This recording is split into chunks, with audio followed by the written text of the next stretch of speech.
Sir so first of all आपका जो role है राधे फिल्म में दगड़ू दादा का, उसके बारे में मतलब आप हमें बताएं कि ये फिल्म आप तक कैसे पहुंची और इस फिल्म का हिस्सा आप कैसे बने। अ, सलमान जी के साथ मतलब भाईजान के साथ में मेरी एक मराठी फिल्म पिछले साल बहुत ही हिट हुई थी महाराष्ट्र में, जिसका नाम था मुळशी पैटर्न। तो वो मुळशी पैटर्न फिल्म अरबाज खान ने पहली बार देखी कहीं तो, और वो फिल्म देखने के बाद अरबाज भाई बहुत ही खुश हो गए और बोले कि ये जो जॉनर है आपका वो मराठी में इतना सक्सेसफुल हुआ है और हमें लगता है कि हिंदुस्तान के हर कोने में ये जा सकता है। तो मैं बोला कि अच्छी बात है, अगर आप करना चाहे तो पहले मैं ही डायरेक्ट करने वाला था। वो उस पे काम भी हमने शुरू किया था। उसी दौरान भाई और प्रभुदेवा जी ये राधे नाम की फिल्म कर रहे थे, तो रोज मुलाकातें होती थी। भाई के फार्म हाउस पे भी मैं जाता था, गैलेक्सी अपार्टमेंट में जाता था मुंबई में, बांद्रा में। तो ना मेरी बोलने की स्टाइल, मैं थोड़ा सा बहुत मराठी लहजा यूज करता हूँ क्योंकि वो बचपन से है ही, और थोड़ा सा मराठी लवर भी है ना हम लोग, तो मराठी बहुत यूज करता था। तो भाईजान बोला कि देखो प्रवीण भाई, एक कैरेक्टर है राधे फिल्म में और आप राइटर डायरेक्टर तो हो ही, लेकिन मैंने आपकी एक्टिंग भी देखी है, थिएटर के एक्टर। मैं basically I am related with Marathi theatre industry, तो बहुत थिएटर किया है। तो वो बोले कि आपकी पर्सनैलिटी और आपकी आवाज, तो आप एक रोल करेंगे क्या राधे में? वो मराठी डॉन का रोल है दगड़ू भाई का। तो मुझे भी भाईजान के साथ रिलेशन बढ़ाने थे, तो मैं ना बोली नहीं सकता था। वैसे तो इस जॉनर के कैरेक्टर से मुझे इंट्रोड्यूस नहीं होना था बॉलीवुड में, क्योंकि मराठी में मैं लीड रोल करता हूँ बहुत बार। तो और छोटे मोटे रोल से ही हमारी शुरुआत हुई है। हम थिएटर वाले लोग हैं, मराठी थिएटर वाले, हम रोल की कभी लेंथ नहीं देखते। रोल क्या है और किस आदमी के लिए कर रहे हैं, रिलेशन बहुत मायने रखता है मराठी में। तो मैंने उस रिलेशन की वजह से दगड़ू का रोल किया। रोल अच्छा था, प्रभुदेवा जी की स्टाइल अच्छी थी और भाईजान के साथ काम कर रहा था। तो ये रोल भाईजान ने मुझे ऑफर किया और मुझे भी बहुत अच्छा लगा, इसलिए मैंने काम किया राधे में। ऑलराइट सर, ये आप जो मुझे बता रहे हैं कि अरबाज जी ने आपकी फिल्म देखी और मुल्शी पाटन के बारे में, मतलब हिंदी रीमेक के बारे में आप लोग डिस्कशन कर रहे थे, जो कि अब बन भी रही है अंतिम नाम से, इसकी शूटिंग कंप्लीट है। तो मैं जानना चाह रहा हूँ, ये किस टाइम की बात है ये, जब ये सब डेवलपमेंट हो रही थी? सब बेसिकली महाराष्ट्र में डेवलपमेंट जैसे पहले गुड़गांव में आई, दिल्ली में। अगर ये फिल्म नॉर्थ में बनती तो इसका नाम था मेरे ख्याल से गुड़गांव पैटर्न। अगर ये फिल्म साउथ में बनती तो इसका नाम होता था चेन्नई पैटर्न। जो भी बड़े बड़े शहर है और डेवलपमेंट होती गई, इंडस्ट्रियल डेवलपमेंट बढ़ती गई, तो MIDC भी बढ़ती गई और उस शहर के आजू बाजू के जो गांव है, उस गांव की जमीन पर इंडस्ट्री की नजर गई। तो मुळशी पैटर्न ये कोई एंटरटेनमेंट के लिए बनाई गई फिल्म नहीं थी। मुळशी मेरा गांव है और मेरे गांव में एक डेवलपमेंट किस तरह से फैलती गई और मेरे गांव को, मेरे किसानों को नेचुरल तरीके को वो कैसे खाती गई डेवलपमेंट, उस पे बेस ये स्टोरी है मुळशी पैटर्न। इसलिए मैं हर बार कहता हूँ कि Mulshi pattern story of my roots, ये मेरे रूट्स की स्टोरी है, मेरे किसानों की स्टोरी है। डेवलपमेंट ने उनकी जमीनें खाई, उनके हाथ में पैसा दे दिया, लेकिन कभी भी इंडिया में किसानों की जमीन लेते वक्त जो पैसा दिया गया, वो पैसा खर्च कैसा किया जाए उनको बताया नहीं गया, क्योंकि किसानों के पास तो पैसा था ही नहीं पहले से, आज भी नहीं है। तो वो पैसा खर्च कैसे किया जाए उनको पता नहीं चला, हाथ में बहुत सारा पैसा आया, वो खर्च करते गए, एक दिन पैसा खत्म हुआ। अब ना तो उनके पास जमीनें थी, ना पैसा था, ना जिंदगी जीने का कोई अच्छा तरीका था। तो क्या हुआ, उनके बच्चों ने रिबेल करना शुरू किया, क्योंकि अब तो उनकी जमीनों पे इंडस्ट्री बढ़ गई थी, कंपनियां आ गई थी, बहुत बड़ी बड़ी, पैसा आ गया था, आईटी पार्क आ गए थे। और ये इनके पिताजी उन कंपनियों के गेट पे सिक्योरिटी गार्ड सैल्यूट मारने को खड़े थे। मतलब गांव के मुखिया, एक दिनों में गांव के मुखिया रहने वाले लोग कंपनी के गेट पे सिक्योरिटी गार्ड बन के खड़े थे, और उनके बच्चे देख रहे थे कि मेरा बाप उस आदमी को सैल्यूट कर रहा है जो मेरे जमीन पे बड़ा हुआ है। तो उनके मन में थोड़ा सा रिबेल बढ़ने गया, और वहीं से गुंडागर्दी ऐसे एमआईडीसीओ में स्टार्ट हुई। तो ये रियल स्टोरी है। तो ये हर उस शहर की स्टोरी है जिन शहरों में एमआईडीसी ने और डेवलपमेंट ने वहां के किसानों की जमीनें खा ली, तो किसानों के बच्चों ने रिबेल किया। उसकी ये स्टोरी थी, मेरे गांव की, मेरे जमीन की, मेरे रूट की स्टोरी थी। पहले मैं ही करने। सर मैं जानना आपसे ये चाह रहा था कि ऑफ कोर्स ये फिल्म लोगों तक बहुत पहुंची है, मैंने भी देखी है। आप जिस तरह का सिनेमा मराठी में कर रहे हैं, जैसे मुंशी पैटर्न है, उससे पहले मैंने आपकी फर्स्ट फिल्म थी दियोल बांध, वो भी देखी है। ये कहीं ना कहीं इशू बेस्ड है फिल्में। उसके ऑपोजिट आपका जो राधे का कैरेक्टर है वो बहुत ही मतलब एंटरटेनिंग है, और मतलब हम लोग बॉलीवुड में कहते हैं एक मसाला फिल्म है पूरी। तो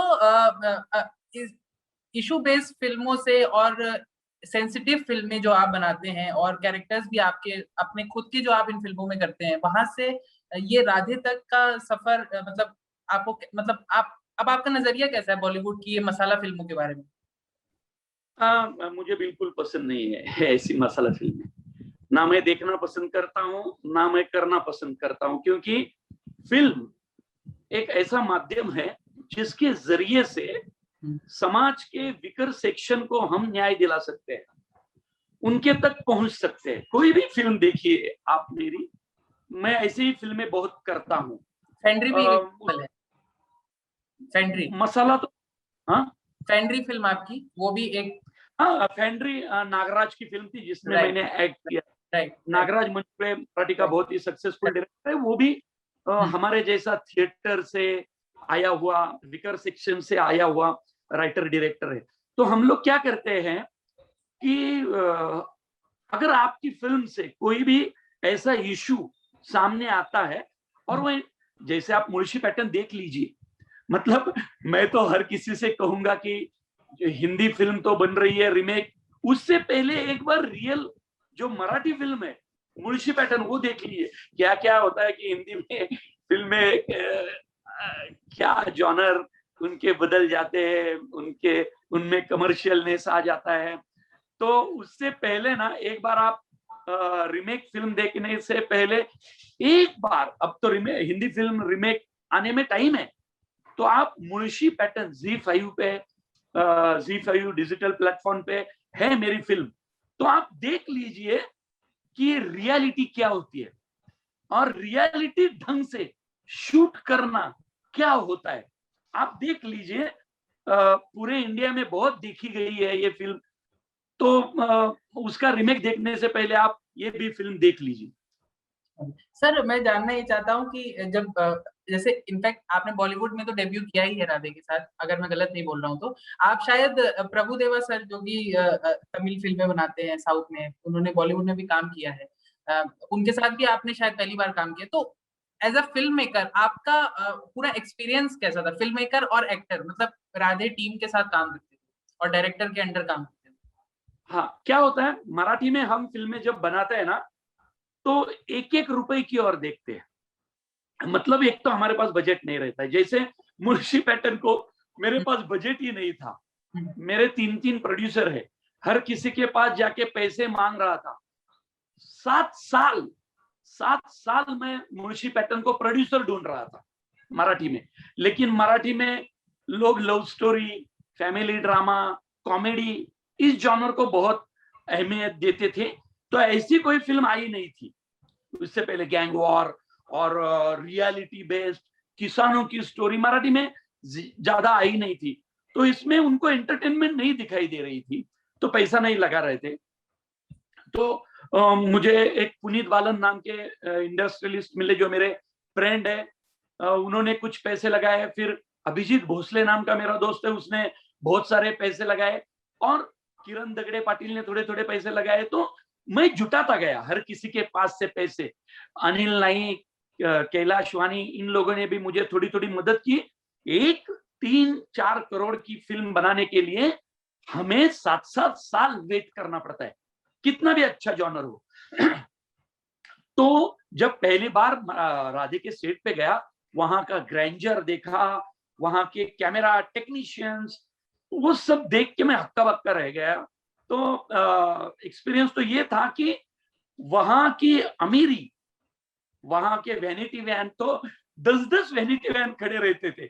हम एक वैनिटी वैन में 15-15 एक्टर को, इधर 8 लोग इधर 8 लोग घुसे रहते थे, क्योंकि धूप में तो एक ही वैनिटी रहती है, एक का ही बजट हम एफोर्ड करते थे। मतलब अब जो मैंने फिल्म बनाई मराठी में वो बहुत ही महंगी बनाई है, सर सेनापति हंबीर राव, लेकिन मुळशी पैटर्न के वक्त तक सिर्फ देऊळ बंद आई थी, मैं ज्यादा फेमस नहीं था। तो पैसा जुटाते वक्त रोते थे हम लोग। हिंदी में ऐसा नहीं दिख रहा था, भाईजान का नाम था, प्रभुदेवा जी का नाम था, तो उनके पास पैसा भी था। तो वो चकाचौंध ये सब देख के मैं खुश होता था। जो सीन वो 2-2, 3-3 दिन करते रहते थे, वो सीन हम मुळशी पैटर्न में मैंने 4 घंटों में खत्म किया है। क्वालिटी वही रहती है, स्पीड वही रहता है, लेकिन क्या और रहता है कि मेरा एक्टर, अगर मैं उसको कहूं ओम भूतकर, ऑलरेडी उसे नेशनल अवार्ड है, तो मैं ओम भूतकर को कहता था चल उधर से भाग, और उधर तक भागता जा, सब दौड़ेंगे, कोई रुकेगा नहीं। तो कोई रुकता नहीं था, सब दौड़ते थे जब तक मैं कट ना बोलूं, और मैं तब तक कट नहीं बोलता जब तक मुझे मेरा शॉट नहीं मिलता था। तो बहुत हिंदी और मराठी में मुझे सबसे पहले जो फर्क दिखा, कंटेंट मुझे लगता है कंटेंट में मराठी इंडस्ट्री बहुत ही ऊपर है। कंटेंट में हम लोग ऊपर है, जैसे नागराज मंजुळे हो, दिग्पाल लांजेकर हो, भाऊराव कराडे हो, मैं हूं, हम लोग कंटेंट पे बहुत, अक्षय इंडिकर नाम का एक लड़का है, अभी वो भी अच्छा काम कर रहा है, अक्षय शिंदे, तो वो सब जो डायरेक्टर है ना, हम कंटेंट पे ध्यान देते हैं। हिंदी में बहुत कमर्शियल पे ध्यान देते हैं, और क्यों न देंगे, क्योंकि स्टारकास्ट है जिनके नाम पे फिल्में चलती है। मराठी में कंटेंट हीरो है, यहाँ कोई राइटर, डायरेक्टर, एक्टर, हीरो नहीं है, सब साइड में रहते हैं, चलता है कंटेंट। तो मराठी में हीरो कंटेंट है। तो वो फर्क मुझे हिंदी इंडस्ट्री और मराठी में ज्यादा दिखाई दिया कि यहाँ कंटेंट पे चलता है, वहां पे हीरो के, डायरेक्टर के नाम पे चलता है। तो सर फ्रैंकली आपसे पूछूंगा, आपने राधे फिल्म देखी अपनी, और आपको कैसा लगा अपना, मतलब ओवरऑल फिल्म कैसी लगी, अपना रोल कैसा लगा आपको, कैसे रिव्यूज मिल रहे हैं अपने रोल के लिए, ये हमें बताएं। मैंने बताया ना आपको कि मराठी में मैं लीड रोल करता हूँ, तो मराठी ऑडियंस थोड़ा नाराज हो गया। मेरा जो फैन क्राउड, बहुत बड़ा फैन क्लब है इधर, तो वो सब लोग लग रहा क्या प्रवीण भाई आपने इतना छोटा रोल किया। तो मैं उनको बोला कि अरे कि हम थिएटर के लोग हैं, छोटे छोटे रोल करते करते यहाँ तक आए, अगर छोटे रोल को उस वक्त ना बोलते तो आज हम यहाँ हीरो बन के नहीं खड़े रहते। तो रोल की क्या बोलते लेंथ मायने नहीं रखती है। भाईजान के साथ रिलेशन अच्छे करने थे, और बहुत मुझे अच्छा एक्सपीरियंस है भाईजान के साथ एज ए ह्यूमन बीइंग, बहुत अच्छे आदमी लगे मुझे। और प्रभुदेवा का तरीका, वहां सेट पे बहुत अच्छा माहौल रहता था, तो उस वजह से किया है। तो जब मैंने फिल्म देखी तो मैंने पहले भी बताया कि ऐसी कमर्शियल मूवी अगर मेरे जॉनर से गए तो मैं नहीं पसंद करता, मुझे अच्छी नहीं लगती है। लेकिन जब उसका बिजनेस हम देखते हैं, उस फिल्म की कमाई देखते हैं, उसके प्रोड्यूसर के चेहरे पे हंसी देखते हैं, तो पता चलता है कि ये फिल्में चलती है, इसका मतलब ऐसी फिल्में बनानी चाहिए, बराबर कि नहीं। लेकिन एक तरफ मराठी के निशिकांत कामत ने, जो अभी रहे नहीं है, बहुत बड़े, उन्होंने मुंबई मेरी जान नाम की एक फिल्म बनाई थी, तो उसमें कंटेंट था, कमर्शियलनेस भी था, फिल्म चली भी, मतलब जितनी चलनी चाहिए उतनी चली। राधे की बराबरी तो नहीं करूंगा मैं, लेकिन फिल्म चली। अगर कंटेंट को हम लेके चलते हैं, मुझे ना सही में बताऊं क्या, मुझे भाईजान के साथ हमारे तरीके से फिल्म बनानी है, मतलब हम मराठी में बनाते हैं ना उस तरीके से, स्पीड से, कंटेंट पे देखिए, कोई भी एक फाइट लगाई और 3 लोग उड़ गए, ऐसा तो रियल में तो होता नहीं। तो यार झगड़ा करने के जाओ रास्ते पे तो पता चलता है कि इतना आसान है क्या किसी को उड़ाना एक फाइट में, लेकिन लोगों को वो देखना पसंद करता है। लेकिन मराठी ऑडियंस की चॉइस बहुत डिफरेंट है, बहुत डिफरेंट है। मराठी ऑडियंस को हम कभी हल्के में लेते नहीं, इसलिए मराठी में कंटेंट हीरो है, इसलिए मुळशी पैटर्न मराठी में हिट है, सैराट हिट है, खोड़ा हिट है, क्योंकि कंटेंट देखना पड़ते। इधर लव स्टोरिया आती है ना मराठी में, लव स्टोरिया भी आती है, तो ना वो संडे भी देखती नहीं है, जब फ्राइडे को आती है संडे देखती नहीं है। तो कंटेंट वाली फिल्में चलती है। छत्रपति शिवाजी महाराज, छत्रपति संभाजी महाराज के जीवन पे आधारित हिस्टोरिकल फिल्में हिट होती है, महाराज तो इधर है ही, तो हिस्टोरिकल फिल्में बहुत हिट है। मुळशी पैटर्न फिल्म हिट होगी कि नहीं मालूम नहीं था, जॉनर कभी आया नहीं था, लेकिन फिल्म हिट, हिट मतलब सुपर डुपर हिट हुई मराठी में। अभी 14 लैंग्वेज में इसका रिमेक हो रहा है। हिंदी का रिमेक तो मैंने बनाया नहीं है, इसलिए मालूम नहीं क्या क्या चेंजेस और उन्होंने किस ढंग से बनाई है, लेकिन साउथ में मैं डायरेक्ट कर रहा हूं, साउथ की मुळशी पैटर्न जो भी आएगी वो मैं कर रहा हूं। तो मैं साउथ वालों से हाथ जोड़ूंगा, भाई फिल्म बनेगी किसानों के लिए, एंटरटेनमेंट के लिए नहीं, फिल्म बनेगी किसानों के बच्चों के लिए, किसानों की जमीन के लिए। तो वो फिल्म शायद मैं और अच्छी बनाऊंगा। हिंदी की मैं, मुझे मालूम नहीं क्या, लेकिन थोड़े से कमर्शियल चेंजेस किए ऐसा पता चला है। तो मतलब भाईजान भी काम कर रहा है, तो वो मैं एक सीन कुछ तो रिवील हुआ था, ऐसे फाइटिंग ऐसे हाई स्पीड में आता है, तो फ्रंट कैमरा लगाया हुआ है। तो ना मुझे नहीं लगता है कि मुळशी पैटर्न को जरूरत है किसी टेक्निकल इसकी, क्योंकि उसका कंटेंट बहुत बड़ा है। भाईजान जैसा नाम है तो फिल्म बहुत ही मुझे खुशी है कि अगर फिल्म चली तो हिंदुस्तान में जो किसानों का सब्जेक्ट मैंने लिया है, मराठी मिट्टी से उठा के लिया है, वो वहां तक जाएगा। आज तक मराठी में कैसा था कि साउथ की फिल्में देखो, मराठी के बहुत डायरेक्टर करते हैं ऐसा, साउथ की फिल्में देखते हैं, हिंदी देखते हैं, उसका रीमेक बनाते हैं। पहली बार सैराट का हिंदी में हुआ था, पहली बार मुळशी पैटर्न 14 लैंग्वेज में रीमेक हो रहा है। तो ये पूरे मराठी इंडस्ट्री के लिए, महाराष्ट्र के लिए बड़ी गर्व की बात है कि हिंदी इंडस्ट्री हमारा सब्जेक्ट दुनिया के सामने लेके जा रही है। सर मैं आपसे जानना ही चाहूंगा कि सलमान जी के साथ आप बोल रहे हैं कि अपने रिलेशंस बनाना चाह रहे थे, तो अब आपके नजरिए में अगर कोई फिल्म आप उनके साथ बनाए एज डायरेक्टर या एज एक्टर, तो आप किस रोल में देखते हैं उनको, या कौन सी फिल्म आप उनके साथ देख करना चाहेंगे अगर फ्यूचर में?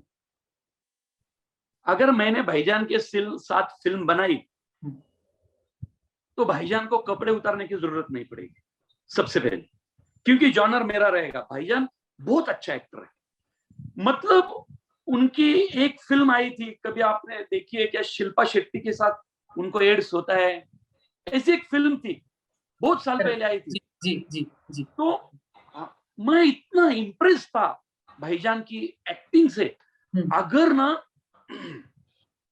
बहुत साइलेंटली भाईजान के साथ खेला जाए तो बहुत अच्छे एक्टर है। हर बार फाइट से निकल के भाईजान बहुत अच्छा काम कर सकते हैं।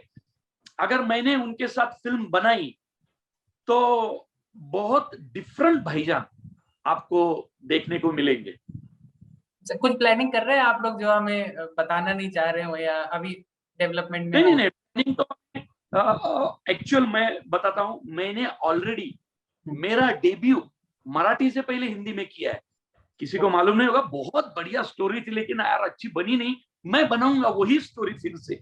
कुछ साल पहले फुटबॉल पे एक स्टोरी आई थी, स्टैंड बाय नाम की। हमारे मराठी के संजय सुरकर जी ने डायरेक्ट की थी। नए नए बहुत सारे लोग थे। तो क्या है, बहुत बढ़िया स्टोरी थी लेकिन कुछ बनी नहीं यार अच्छे ढंग से। तो मैं अभी हिंदी में जरूर बनाऊंगा। मुझे ना अगर हिंदी में बनाई तो वो पंकज त्रिपाठी जी है ना हिंदी के, कभी मिला नहीं हूं उनसे यार। मुझे बहुत संजय मिश्रा जी, पंकज त्रिपाठी जी, मनोज वाजपेयी जी, अरे क्या लोग है यार। और स्टार में रणबीर कपूर, रणबीर कपूर बहुत इम्प्रेस करते क्योंकि उनकी तमाशा देख के मैं बहुत इम्प्रेस हुआ था। तो ना ऐसे लोगों के साथ फिल्म करना अच्छा, मतलब चल भी रहा है। मैं अभी तो कुछ डिक्लेयर नहीं कर सकता हूँ, बहुत बड़े लोगों के साथ चल रहा है। हम मराठी लोग ज्यादा बोलते नहीं है पहले, क्यों क्या होता है यार, नजर लग जाती है, कहाँ कहाँ से उठ के कहाँ तक आए हैं यार, बहुत तकलीफें सहन करते करते यहाँ तक आए हैं। तो अभी ना चलो होने दो, शूटिंग का पहला दिन जाने दो, तब बेसिक कुछ डिक्लेयर करेंगे। लेकिन अभी तो मराठी में ऑलरेडी बहुत सारे सब्जेक्ट बनाने हैं। मराठी को करूंगा, हर साल मराठी की एक फिल्म तो बनती रहेगी, बाकी सब होता रहेगा। बहुत बढ़िया सर। आपसे जानना ये चाहूंगा कि लॉकडाउन का टाइम पिछले साल मार्च से और अभी तक एज अ फिल्म मेकर आपने ये समय मतलब स्टोरी राइटिंग में कैसे यूटिलाइज किया है, या आप थोड़ा सा लेट बैक हो गए कि नहीं ये टाइम है अपने आप को देता हूँ, कैसे आपने स्पेंड किया है सर? सबसे पहले एक बात बताऊं, क्या पिछले 2 साल ना यार क्रिएटिव नहीं थे, कुछ क्रिएटिव नहीं था। क्या है, मेरे घर में मैंने सेविंग की है, इसलिए तुम्हारे साथ बात कर रहा हूँ, ठीक से जिंदगी जी रहा हूँ। लेकिन 80% बहुत लोग दुखी थे, तो न्यूज पे वो सब देखते ना यार, कुछ क्रिएटिव सा फील नहीं हो रहा था। इसलिए ना मैंने ज्यादा से ज्यादा वेब सीरीज देखने पे जोर दिया, बहुत देखा। इंटरनेट क्या होता है, मैं सही में बताता हूँ, पिछले 10 सालों में इतना स्ट्रगल किया है ना कि कुछ ना अच्छा देखना रह गया था, क्योंकि पैसा जुटाने में, घर चलाने में। अभी मुंशी पैटर्न देऊळ बंद के बाद बहुत सक्सेस मिला, तो वो अलग बात है। लेकिन ना लगता था कि रोज बैठता था कंप्यूटर खोल के, चलो आज कुछ ऐसा लिखता हूं कि कुछ बहुत बढ़िया बन जाए। लेकिन नहीं लिखता था, कोई पास वाला जाता था, कोई दोस्त वेंटिलेटर पे होता था। दिल्ली में लोग मरते थे, यूपी में मरते थे, महाराष्ट्र में मरते थे, मेरे शहर में मरते थे। तो सब वो लोग जा रहे थे जो भविष्य में मेरी फिल्में देखने वाले थे। तो जैसे कोई मेरे घर का जा रहा है ऐसे लग रहा था, तो कैसे कुछ नया लिखूं। तो लैपटॉप बंद करता था और देखता था, लैपटॉप पे वेब सीरीज देखते गया, और उससे भी बहुत फायदा हुआ। लेकिन अब सब अच्छा होगा, सब अच्छा होगा।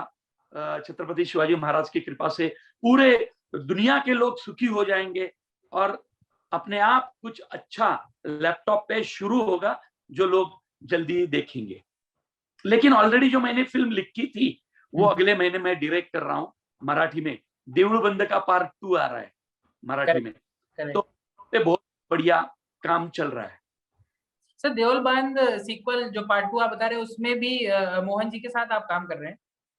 हाँ हाँ, सुनो, मैंने जैसे बताया था देऊळ बंद के 11 पार्ट आने वाले। मेरे प्रोड्यूसर ने, कैलाश जी वानी ने 11 पार्ट ऑलरेडी डिक्लेयर किए, और हर पार्ट में सोशल सब्जेक्ट ही रहेगा, कंटेंट ही रहेगा।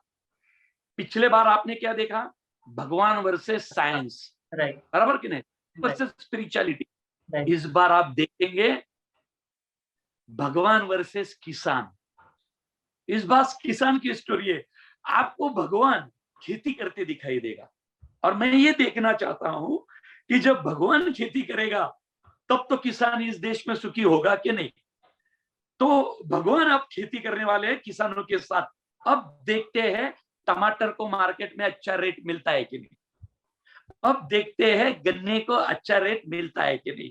भाई भगवान टमाटर बेचने आ रहे हैं तो भगवान के फोटो पीछे लगे और आगे भ्रष्टाचार चल रहा है, ऐसा तो नहीं चलेगा। भगवान किसानों के साथ खड़े हैं। तो ये स्टोरी है इसमें, मतलब नाम है देऊळ बंद पार्ट 2, आता परीक्षा देवाची। मतलब अब भगवान की एग्जाम है, भगवान एग्जाम को बैठे हैं खेती करते वक्त। तो देखते हैं भगवान पास होते हैं कि नहीं, या किसान ही बड़ा रहता है। ये उस पे पूरी स्टोरी है। मेरे ख्याल से देऊळ बंद पार्ट 2 होने के बाद जो किसान वो फिल्म देखेगा वो सुसाइड नहीं करेगा। सर आप इतनी सब्जेक्ट ड्रिवन, इशू ड्रिवन फिल्में बनाते हैं, आपको बॉलीवुड में ऐसे कौन से डायरेक्टर लगते हैं जो आपके नजरिए में अच्छा काम कर रहे हैं? एक्टर्स को आपने बताया, रणवीर और पंकज त्रिपाठी, संजय। मैंने डायरेक्टर निशिकांत कामत जी का नाम लिया, जो अब रहे नहीं यार, बहुत यंग उम्र में चले गए। मेरा दोस्त था, बहुत अच्छा दोस्त था निशिकांत। महेश मांजरेकर जी, उन्होंने लाल बाग परल नाम की फिल्म बनाई थी, वो बहुत इशू बेस्ड थी, वास्तव बहुत इशू बेस्ड थी। तो महेश जी बहुत अच्छे लगते थे। अब उन्होंने बहुत दिनों तक बनाई नहीं अभी, लेकिन मतलब हिंदी में, मराठी में तो भाई उनके वो तो हमारे गुरुजी है सबके। और हिंदी में इम्तियाज अली की फिल्में मुझे बहुत अच्छी लगती है। साउथ में रीजनल फिल्में बहुत इशू बेस्ड रहती है। मैंने ना मेरे ऑफिस में राजा मौली का फोटो लगाया रखा है कि ना, मुझे मेरा सपना है कि एक दिन मैं राजा मौली जैसी कोई फिल्म बनाऊं। ये मेरा सपना है। वो इशू बेस्ड नहीं है, लेकिन बाहुबली को आप देखेंगे तो बाहुबली के जरिए पूरे दुनिया के सामने हमारा ये गया है, एंशिएंट पीरियड गया है, संस्कृत लैंग्वेज गई है, हमारी हिस्ट्री गई है, हिंदुस्तान गया है पूरे दुनिया के सामने। भुखमरी गरीबी नहीं गई, हिंदुस्तान की अमीरी गई है। तो ना ऐसी फिल्में बननी चाहिए जो बड़ी भी है, अमीर भी है। तो मेरा सपना है कि अभी बहुत सारा पैसा आ गया तो बॉलीवुड में मैं छत्रपति शिवाजी महाराज के ऊपर ऐसी फिल्म बनाऊंगा जो बाहुबली के बराबर की हो। छत्रपति शिवाजी महाराज का जो शौर्य है स्वराज्य के प्रति, हिंदवी स्वराज्य के प्रति उनकी जो आत्मीयता है, वो दुनिया के सामने बड़े पैमाने पे मैं लेना चाहता हूं। मैं क्या, मराठी का हर डायरेक्टर का यही सपना है कि हम दुनिया के सामने वीएफएक्स का यूज करके छत्रपति शिवाजी महाराज के ऊपर हम कोई बड़ी फिल्म बनाए।